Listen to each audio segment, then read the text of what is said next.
Hello, my name is Justine. So today we are going over my lower level activity for my centers on Franklin Goes to School.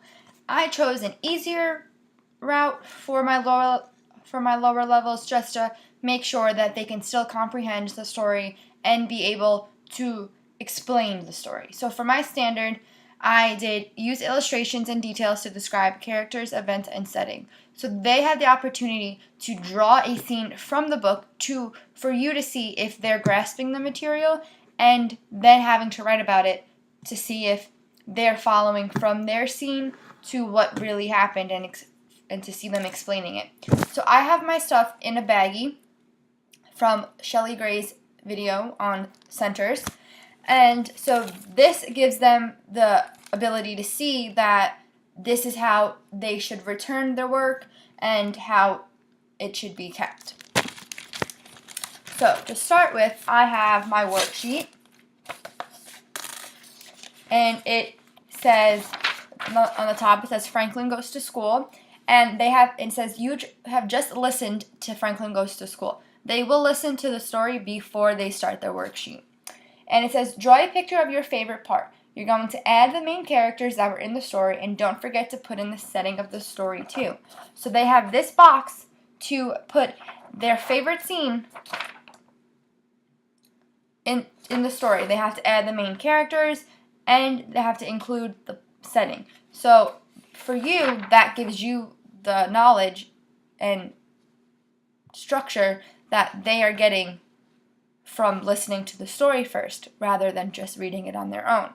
And then on the back, they will write what they drew for you in order to see that their writing is improving and that they can retell what they drew. I have my directions on this piece of paper, and it says the first step is to take the piece of paper out and put your name on it. Name's the most important part. Second, they're going to collect their crayons from their bin and start the audio tape of Franklin Goes to School. So they're going to have everything ready before they start the audio tape so they can focus just on the tape. The third, they're going to read the directions, and once you have colored your picture, you will write about the scene. So they're going to first color the picture and then flip over and write the scene. And four, once you have finished the worksheet, clean up your center and get ready to switch. So their last step is that they are going to clean everything up. They will return their crayons back to their bins, and they will have everything set and ready to go to switch to their next center. I have my rubric, and it's broken up into 5 categories, and they have the solution to the problem to say how the problem got solved. I don't know why that's on there. They have their setting, they have the sequence, they have the written copy, and they have the characters. So they're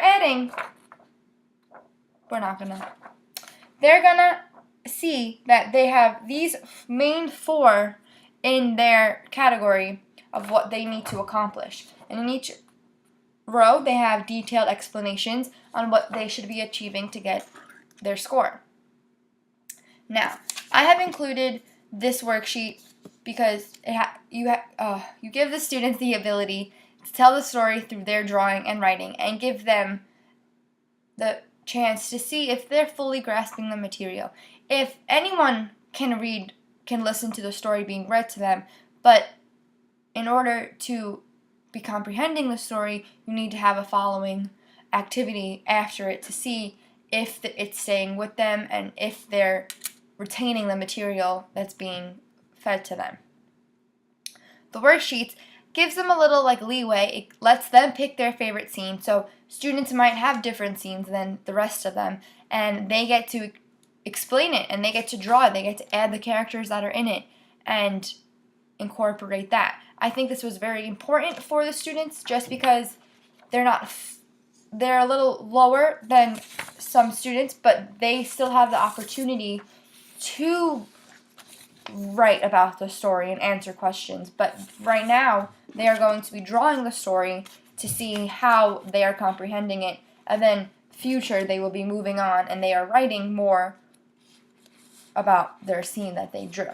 And once they are done, to follow up, they will be writing they will be putting everything into their Ziploc bag to make sure that they are cleaned up and ready, and that's how I will know that it's time to switch, because everyone has all their stuff in their baggie.